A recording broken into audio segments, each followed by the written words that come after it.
Cooperstown. That's the Nothing Personal Word of the Day for January 24th, 2024. Yesterday, I do not want to have to do that too many more times where I'm watching something live and doing the live show. Welcome to the live. Nothing personal. What a day to get into the Hall of Fame. One of my favorite things to do is to talk to players about Hall of Fame, because players say about the Hall of Fame what they say about winning an Academy Award, which is I don't think about it. Of course, they all think about it. And you come to a point in your career when you acknowledge the fact that you have absolutely no chance of being in the Hall of Fame. And it is the same sort of epiphany that you have when you're in middle management, or you have when you see what your lot is, and that's your lot. And no one is feeling sorry for anybody who plays professional baseball. But for anyone who does, you then only have about a 1% chance of making it to the Hall of Fame. And it's always interesting to hear what the best of the best think about when they realize they're not the best of the best of the best. So there's all these hours of pregame, and you go on MLB Network yesterday, and the first thing we hear once it's time for the announcement is that there are going to be several additions to the Hall of Fame class. And there had been thoughts that there could be 5 people, 6 people, 7 players.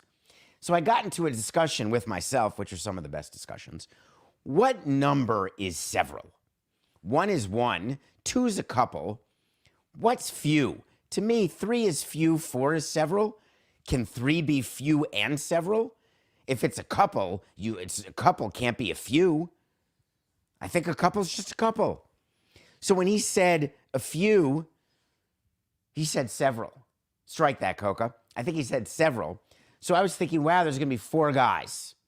Starts with Adrian Beltre, 95% of the vote. A little down from when we thought he was going to be on every ballot but 2.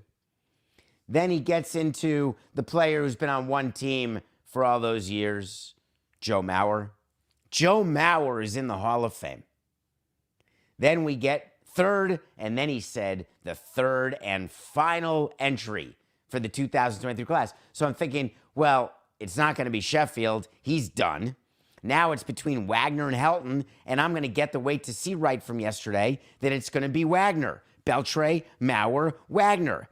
And then he drops, this player was on the same team for 17 years, and I said, oh, crikeys. Wagner played for more than one team. It's got to be Helton. And so it was. So he goes through a list of the accomplishments. Beltre a first ballot, Mauer a first ballot. Helton leads the Rockies in every possible offensive category, including nose hair. And then there was a bit of a conversation in Spanish, which I loved, only about Beltre, which I understand. And then we got to the obligatory phone calls, interviews, where you've got Bob Costas and Harold Reynolds and Tom Verducci, and they're interviewing the players who are in the Hall of Fame and MLB Network. And I look at Adrian Beltre, and he's sitting there on the couch with his family. Love it. And then I'm looking in the background, and I say to myself, that's Scott Boras. There's 30 people on the wide shot, but when they go to just the interview of Adrian and his family on the couch, there's only one person in the frame, Scott Boras. Can you imagine what a disingenuous piece of garbage it takes to make sure that you're in the frame? Do you know what it reminded me of?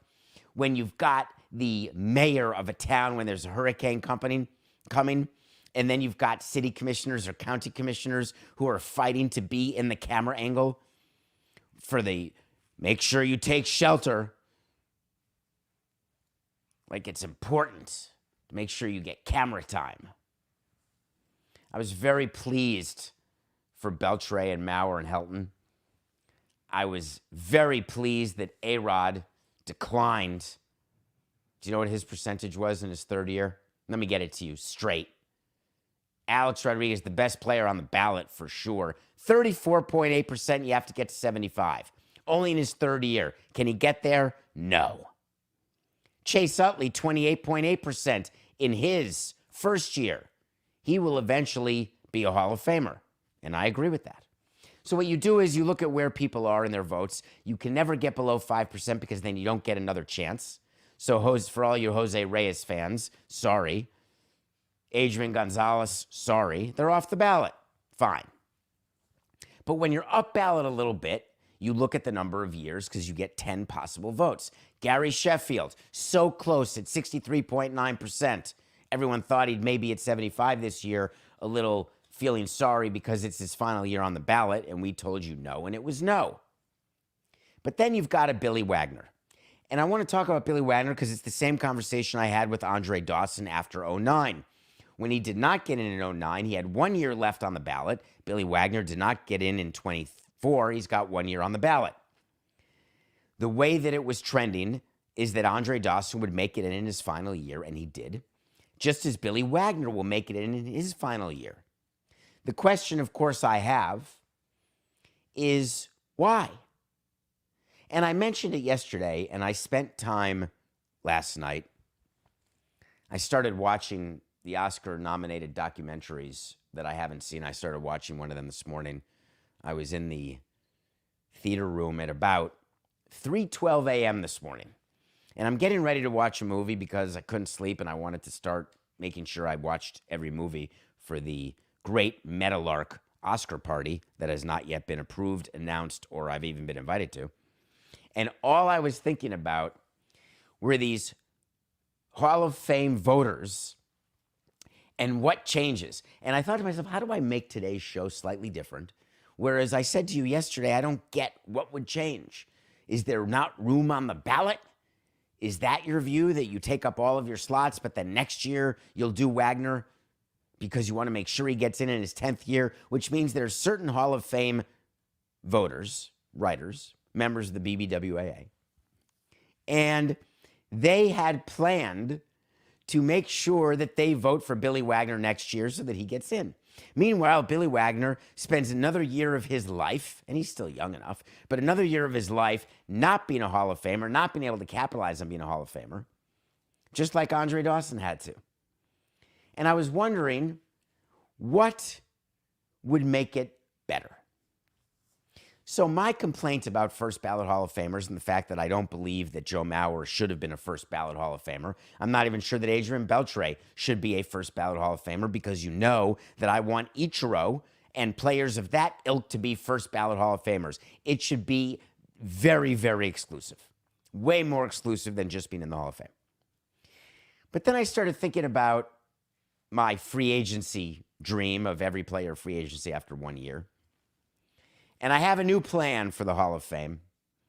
Instead of this 10-year sweat, everybody's on the ballot for 1 year. That's it. Some years you'll have 10 guys put in. Some years you'll have 0. Some years 5, which is not unlike what it is today. It eliminates players from having to wait till they're old, 10 years of sweating and being nervous. It doesn't matter if you get 5% or 74%. Any mistakes or personal vendettas get cured by committees like the New Era committees that meet every few years to let in players or people who have been mistakenly or incorrectly overlooked. Because then we don't have to think about whether or not voters are actually calculating what year they're going to vote for a particular player. If you think Billy Wagner is a Hall of Famer, you vote for him, period. You think Andre Dawson, vote for him, period. You don't think Gary Sheffield is, you don't vote for him, period. Why will that never happen? Because the Hall of Fame and MLB believe that it is the buildup, the tense buildup going into the final year. No, that's not a tense buildup. A tense buildup is what we know from on-field games. Win and you're in, lose and you go home.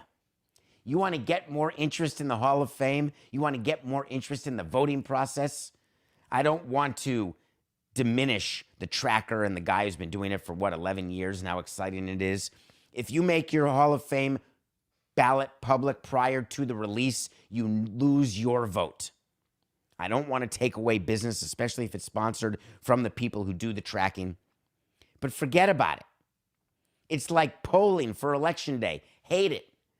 Makes people not want to vote. Oh, my guy's up or he's down. Forget it. Not needed. My vote's not needed. I want tight ship, no loose lips. So that is my proposal to the writers and to the Hall of Fame and to owners of Major League Baseball. 1 year on the ballot. Let's do it. Revisiting my way to see it was wrong. Mauer, Wagner, Beltre. Didn't get it. All right. Coca? You know what I want? I want to talk to Samson. So you want to talk to Samson. From the movie Half Baked with Dave Chappelle. Half Baked 2 coming out. There's a character named Samson. Go to davidsamsonpodcast.com. Feel free to ask a question. Get on Twitter at David P. Samson. And feel free to ask a question. DMs are open. I see many of them. I respond to as many as I can. And if your question makes me laugh or makes me smile or makes me think that other people would be interested, you never know. Hello, David. Good start. I am one of your loyal followers in Milwaukee. That's another really good way to get your question asked. This place is crazy. Why did the Bucks fire their coach? And here's the kicker. And can you say hello to Christian Yelich? That's funny. So, what I thought I would do at 8:12 in the morning, and then I realized Yelly's in California, so it's 5:12 in the morning, and there is a percentage of you listening at 5 in the morning. I appreciate that. Or 2 in the morning in Hawaii. I appreciate you guys too. But I will text Yelich, and I will say hello for you. I don't know what his response will be. I assume it'll be, hey. So I'm sitting around yesterday thinking about the Academy Award nominations, thinking about Hall of Fame, thinking about today's show, doing my normal routine of what my day is, which is so routine that it would make any psychologist double their fee. And I get my text from Coco. When Coco texts me during the day, either there's something that he needs to go over or there's a story that he wants to talk about for the next day's show.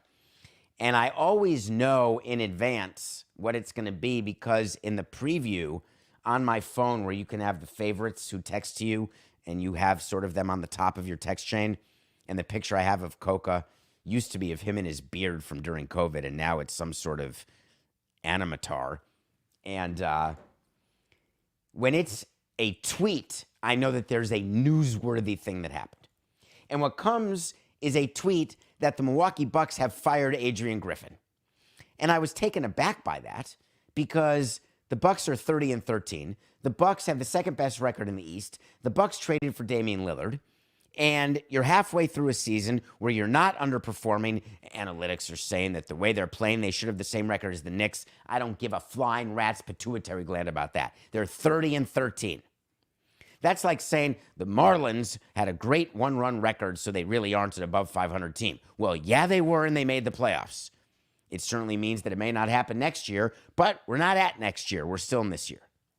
So, of course, my first thought went to the Celtics. When a coach gets fired in that way, at this time, something happened. So I immediately went to divorce, affair, drugs, arrest. I went through my normal top 5 things that can get a coach of a good team fired in the middle of a contract. Of course, that list gets dwindled when he's in the first year of a 4-year contract. They just hired the guy. Of course, it changes when I had said Adrian Griffin to the Bucks, Giannis has to have been involved. Of course, they went through pains to tell us, no, we did not involve Giannis in our coaching search. Giannis signs an extension when he had threatened, if we don't show that we're going for a championship, if we don't show that we're trying, then I'm going to have to look at my options. Thank you, Giannis. But then he signs it, of course. So clearly, he was involved and wanted Adrian Griffin because the Bucks can't be so stupid as to hire a coach and then have Giannis read about it on Twitter. So I'm going through my list of things that are happening. I call up Coke and I say, I cannot narrow it down and I want to talk about it on the show. And then he and I had an epiphany at the same time. It was like a mutual epiphanasm. Mutiny in Milwaukee. And we started talking about what would have to happen for players to so badly want to fire a coach that they go to the owner, president, and they say, we are so unhappy, we want our coach fired now. And then for the team to actually do it. How big a mutiny would it have to be in a league where player empowerment is the defining characteristic? The definition of the depth of the mutiny required to exercise such a showing of power is way lower than it should be. Now we're seeing pictures of Giannis drawing up plays in the huddle. We're seeing stories where the GM and AGM all of a sudden were attending practices, and instead of being hidden in their offices, they were standing on the sidelines. All signs now point in the rearview mirror, hindsight's 2020, to a real problem with Adrian Griffin. You're 30-13. We could be 31-12. Is that what you think the Bucks owners were thinking? Didn't the Bucks get new owners? Didn't Jimmy and Dee Haslam buy into the Bucks? Am I making that up? I don't know why that is not forefront of my mind, and I certainly don't know why I didn't look at that before the show started. And if we weren't live, I'd just stop the show and look and then tell you. Luckily, I've got a huge staff of people working on Nothing Personal now because of its great success because of you. We are now up to 2 people. In April of 23, the Haslams bought a stake in the Milwaukee Bucks. That's just a few months ago. Jimmy Haslam, he of the Deshaun Watson signing, he of, I'm going to consult my wife and daughter before I sign Deshaun Watson.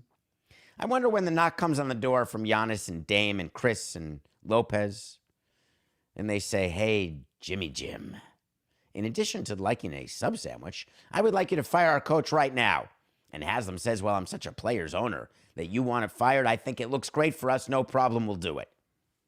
What an absolute bad look for my hometown team. So, 5 minutes later, in addition to believing there was a mutiny, we got more information. Some conflicting information. God bless CNN and all of its different subsidiaries, which is a great topic for me and Skipper and Pablo to talk about. For Pablo Skipper, 4869, which is a great topic for Pablo Skipper and I to talk about on a future episode. There's so many competing interests. We saw it a little bit with Kimmel and McAfee. So many companies own so many companies that you don't even know who your teammates are anymore. CNN with the report that Doc Rivers is hired. Chris Haynes with the report he's not hired. But yet, where there's smoke, there's certainly fire. Doc Rivers will be the next coach of the Milwaukee Bucks. Doc Rivers, Marquette guy. Doc Rivers loves Milwaukee. Doc Rivers keeps getting jobs. Doc Rivers has the one title. Doc Rivers must be liked, loved by the core 4 Milwaukee Bucks. Doc Rivers was available this offseason. Remember when he did the hostile takeover of Jeff Van Gundy's job and Mark Jackson's job? That had absolutely nothing to do with what Adam Silver wanted? Give me a small break, would you please? Doc Rivers, not coaching anyone now, totally available, all of a sudden says, you know what, TV being the number 1 analyst, let me get back. I miss it. I miss the sideline. So the rumor is that Doc Rivers is going to be the new coach of the Bucks. What do you think? Is that going to be the difference? Think the 4 guys will be happy? I have a news flash for you, Jimmy Haslam. And for the president of the Bucks, you know who you are, and I know who you are. Once you let players make your decisions and do your job, there ain't no going back. Ever. You think that you bring in a coach like Doc Rivers and they won't run him out of town? You think that giving in to the whims of what players want on a particular day you can make it just that particular day. It doesn't work that way. Be very careful how you run your team. And this is not meant to impugn Doc Rivers or to in any way say that Adrian Griffin was the right hire to begin with. What I will say is that when you hire someone and you give up on them that quickly, you're being a lot like Samson as president of the Marlins with players and managers. It's not really the smartest way to go, is it?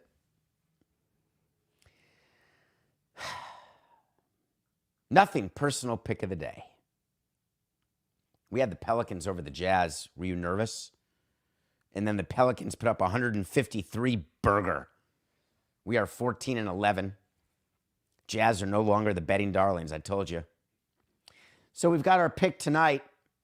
How do you think the Bucks respond to the firing of Adrian Griffin? Just out of curiosity. Well, we're going to learn a hell of a lot.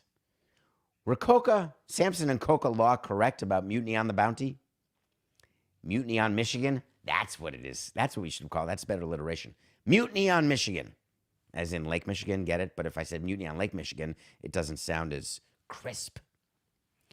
If the Bucks come out tonight and lay an egg because the coaches have been fired, the coach fired, and then the players lay an egg because they're not happy, then it wasn't mutiny on Michigan.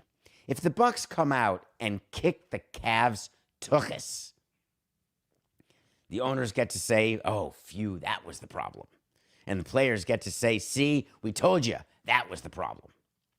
And I'm betting that it's the latter, not the former, that the players were completely involved, that it was a mutiny, a successful mutiny, and we are taking the Bucks 6.5 over the Cavs. And I love this pick because I love the thought that we're right. All right, when we come back, we are going to give you some snubs and surprises. Want to talk about a little more ref scrutiny. The NFL assigned its referees. Did you see this before we go to break? Oh, no, Coke, he's going to yell at me. He's already yelling at me. All right, let's go to break. We'll be right back.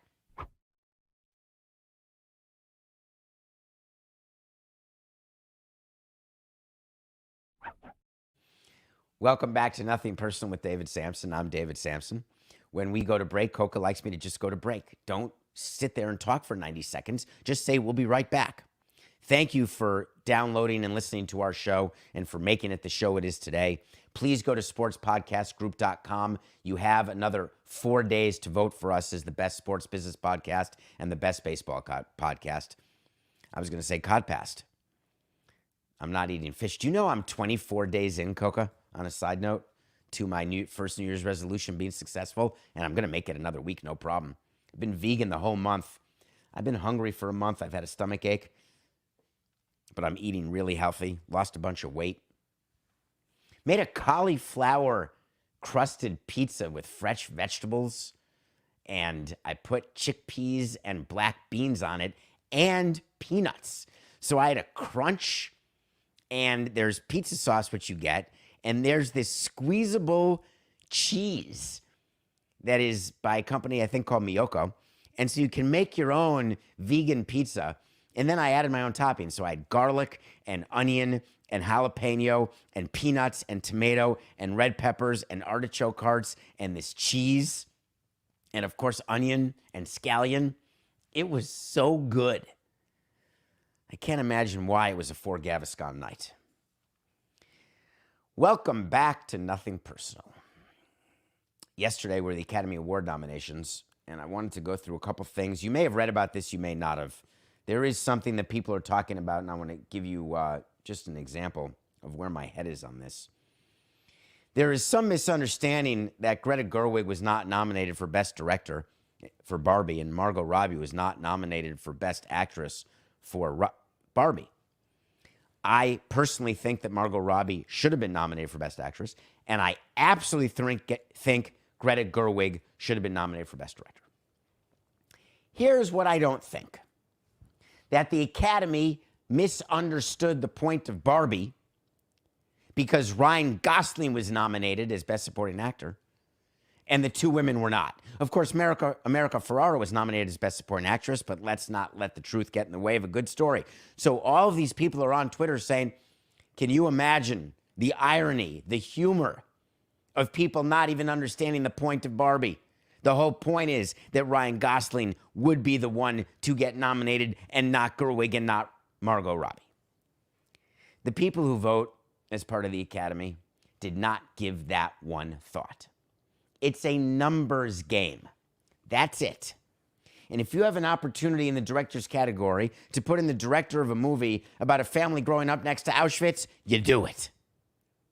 When you've got Martin Scorsese, you do it. Chris Nolan's going to win. There was just no spot.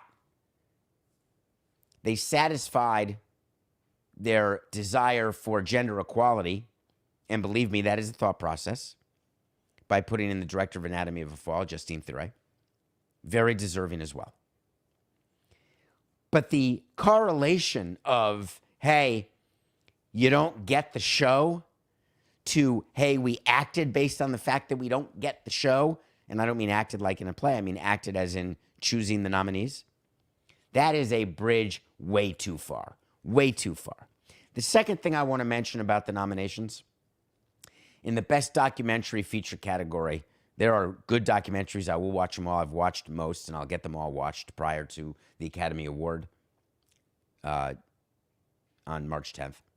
But I really wanted to see the Michael J. Fox documentary in there. And the reason I wanted to see it is purely selfish about my best friend, Brett. I wanted Michael J. Fox and his story to get more attention for the sole reason that when you are nominated for an Oscar, it means money. And I wanted more money to go to the Michael J. Fox Foundation because I wanted a cure. Because I want him to be cured. I mean, Michael J. Fox, sure, but Brett Parker mostly. And everybody, as far as I'm concerned. Although I can't say that I want everybody to be cured because I don't know everybody, but that'd be nice. But if you gave me a choice to cure one person in the world of Parkinson's, I'd choose him. Does that make me a bad person? I don't think it does. I think we would all choose the people we love to be cured of what they have. I was quite disappointed it was not nominated. All right. No, I'm not mentioning I'm not. I see someone asking me that. No. I'm not mentioning Marty Scorsese not being nominated for screenplay. I'm not giving Adnan Virk the absolute pleasure of saying that in any way I think Marty Scorsese should have been nominated in a place that he wasn't nominated. Martin Scorsese and his script should 100% have been nominated, but I'm not going to say it. What do you all think of the NBA 2-minute report? I know what LeBron James thinks. The NBA 2-minute report where they go through the missed calls, things that happen, and you get the pool reporters, the pool referee, the one referee who speaks to one pool reporter. Do you know what a pool reporter is? That is when there are 10 people covering a game, and I don't want to talk to all 10. I say, hey, find one representative. I'll speak to him, but the rule is you can't use it as a quote given just to you. You have to share it with everyone. You can all have the same quote. Very often, that's what people do. You speak to the pool, the member of the pool. The 2-minute report is what the NBA does as they're trying to be transparent. Full measure of integrity. There was a game between the T-Wolves and the Hornets the other day. The NBA 2-minute report came out, and wait for it, there were 10 incorrect calls. 6 for the Hornets, 6 for that helped the Hornets out of the 10. Hornets came back and won that game. 3 of them helped the Timberwolves.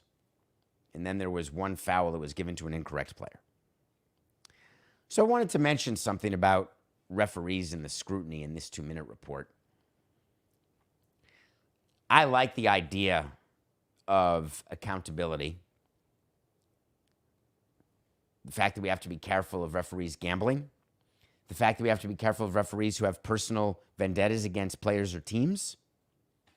The fact that the only people who should be controlling what the refs do is the league, which is what the league does. Side note, are you aware, Coca, and I'm so sorry to tell you this, that the referee for the Chiefs-Ravens game is the best, most favorite referee for road teams? Do you think the NFL has any interest in the Chiefs going to Vegas over the Ravens? I can't imagine that they'd rather have Patrick Mahomes represent them with Kelsey and Swift versus Lamar Jackson. I obviously have that wrong. But boy, you think we're going to talk about that before the end of this week? You can bet your bippy. But the reason why it fit in to mention to you today is a little teaser for something coming later on this week, hopefully. I don't want to guarantee promise because who knows? There could be big news where I can't fit in a preview of the conference championships. But the reason why I'm bringing it up today is when we're talking about the scrutiny that refs are under with these 2-minute reports, the mistakes they're making, and when do we get enough information that there are enough incorrect calls to warrant either the firing of a referee or the suspending of a referee for some sort of bias. As a president of a team, I would keep track, Coca. We kept track of umpires, and we'd only do it home plate. It didn't even occur to me to do it first base, second base, third base, and for bang-bang calls at first or bang-bang calls on a steal at second or on a double play grounder. Only keep track of home plate umpires.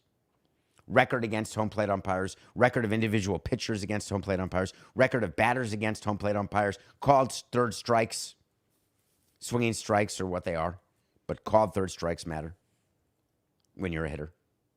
And what we were trying to figure out, whether we could assign any sort of equation so that we could predict what would happen when a certain home umpire would be umpiring at home. And I'm not talking about lack of ability. So you don't do it for Angel Hernandez and CB Buckner because they're just bad umpires.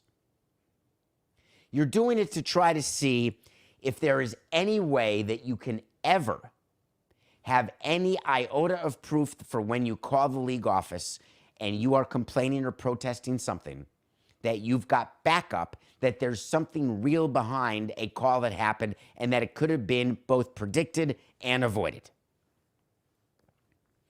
So in all of the times that we went through it, we were never able to establish enough of a correlation between any umpire and how they treated our team, whether it was on the home or on the road, and a particular player, enough that I felt I had enough behind me to actually argue it because I treated Joe Torre as though he were the judge and jury. What the leagues try to do when they evaluate the umpires or when they evaluate the referees is they are trying to figure out postseason assignments, and they are trying to paper the files should they ever get a runway where they can excuse plagiarism for anti-Semitism and then fire a president. That is what you're doing with the 2-minute reports. Of course, Coca had a funny line about 2-minute reports that is true. If you miss 10 calls in 2 minutes, or 5 calls, whatever happens in 2 minutes, how crappy was the whole game? Why do they only care about 2 minutes? Well, it's way too much work to do 48 minutes. You only do 2 minutes. It's funny because people say the last 2 minutes of the game, they're almost helping that theory. It's the only 2 minutes that matter in the NBA. You can skip the whole game, just watch the last 2 minutes. That's all you'll need.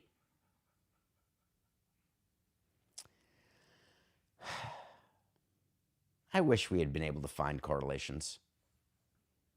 Because as it stands, I still call Joe Torre all the time to complain, and he'd always say the same thing. David, you know I can't uphold that protest. You know there's nothing I can do about that. But Joe, look, I've got the stats. I've got the numbers. I've got the analytics. As it stands, I couldn't say that. I like when coaches meet the media after they're eliminated. I like it either after a season, when their season ends, they've been eliminated. So really every coach meets the media after they've been eliminated except for one. The Super Bowl winner or the NBA champion, the World Series winner.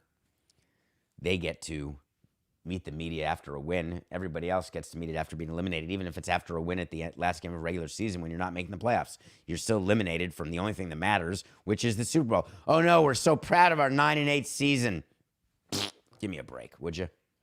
Todd Bowles met the media, and I was watching the Lions-Bucks game this weekend, and I'm sorry that I didn't get to it yesterday, but talking about clock management, and I tweeted about clock management, and it continues to make me angry.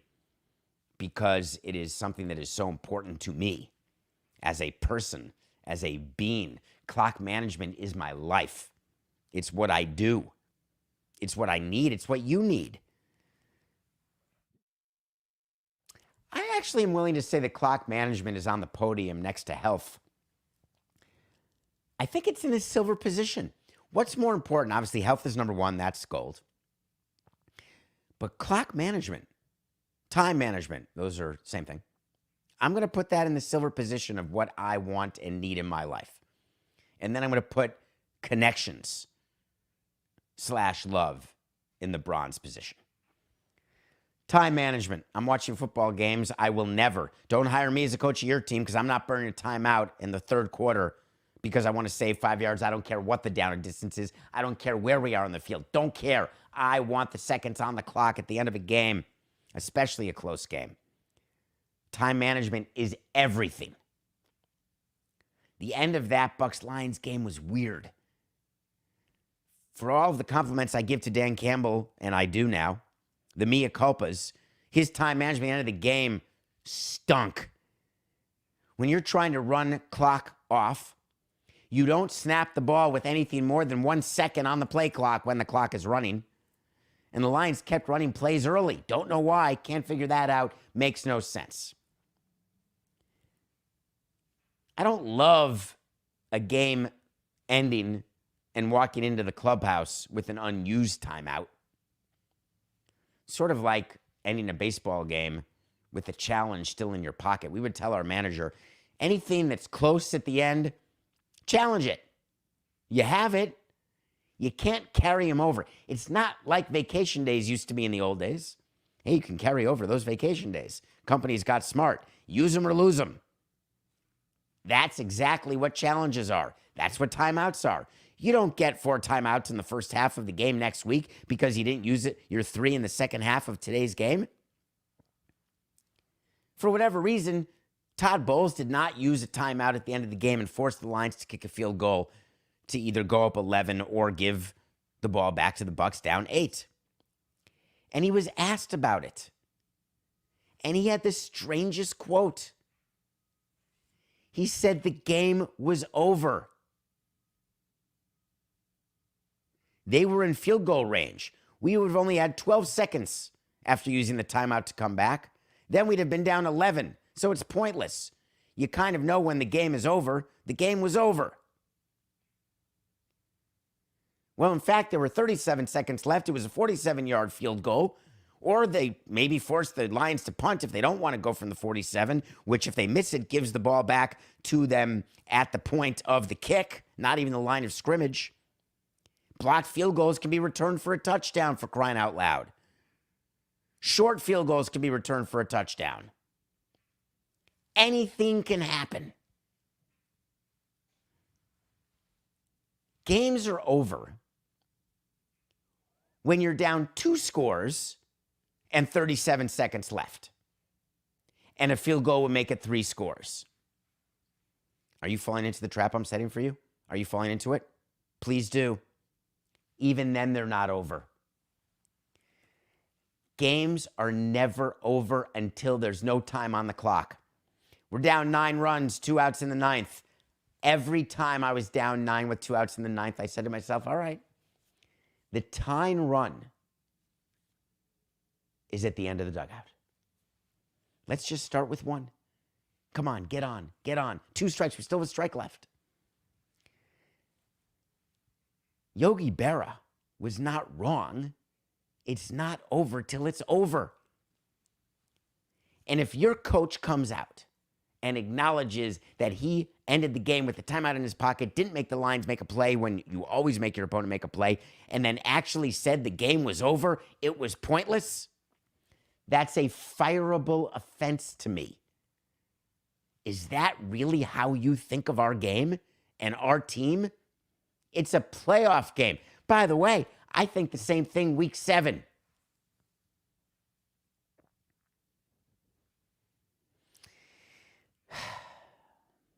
NBA trade deadline is February 8th. I love MLB's trade deadline. I used to love the deadline because you could just sit there and make a bunch of trades in your mind. You'd sit with your baseball people, and I would spend a ton of time with them prior to the deadline.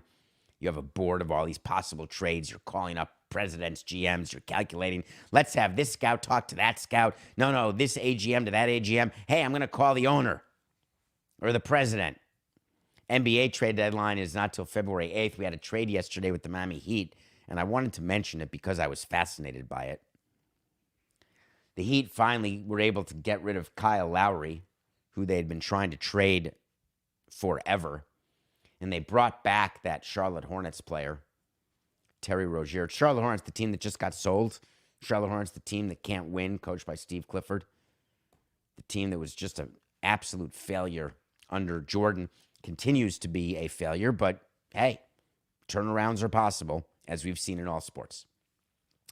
So the Heat make this trade, and it was reported that they are saving $15.4 million in luxury tax by making the trade. And I was thinking about why you make trades, how you make trades if you're the Heat. You look at your opponents, you look at yourself, not in that order, trying to figure out whether or not you are delusional about your team, whether or not the evaluation you had of your team in the offseason and to start the season was right or wrong, what the age is of the owner, the desire is of the owner, whether or not you're allowed to get into luxury tax territory or not. Then you match up with the team and see what they want. The Charlotte Hornets turned Terry Rozier and 2 years left into an expiring Kyle Lowry and a protected first-round pick in 27, which just means if the Heat are in the lottery, they don't get that pick, and it moves to 28. And if the Heat are in the lottery in 28, then the Hornets do get the lottery pick. But if the Heat have the 15th pick in 27, that first-round pick goes to Charlotte. So basically, they got a first-round pick one of the years. The owner of the Hornets comes in and realizes that he has no choice but to trade veterans, get some flexibility, and try to figure out a way to change their entire franchise. Whereas the Heat are doing more than hanging on. The success of the Heat, notwithstanding retiring Haslam's number, notwithstanding the Dwayne Wade statue, notwithstanding LeBron James and his 4 years of amazing success, 2-2 in the finals. The fact is the Heat, from Shaquille to LeBron, Wade, Butler, they have been, for me, the most successful NBA franchise over the longest period of this recent double decade. And they're making trades, except Mickey Arison, the owner of the Miami Heat, is very clear about the luxury tax. He doesn't like it unless he is convinced by Pat Riley that being in luxury tax territory is going to be paid back through postseason revenue and increased revenue the following season because of the success you're going to have in the current season. Very much a math equation for him. This trade is no exception because it's not as though he takes the $15.4 million savings in luxury tax and then pockets it. You end up spending the money next year on a player. When there's a cap and a floor, you have to spend that money. But I want to compliment the Heat for, in one fell swoop, finding a trade partner for a player that I thought was untradeable, and for having a plan. And we've talked during this show about plans. We've talked about how you execute them, who's got power. And what the Heat have done, the example they've set, the jealousy that I've had toward them in our market, in the Miami market, and why there's such great genuflecting in his general direction is because it's earned.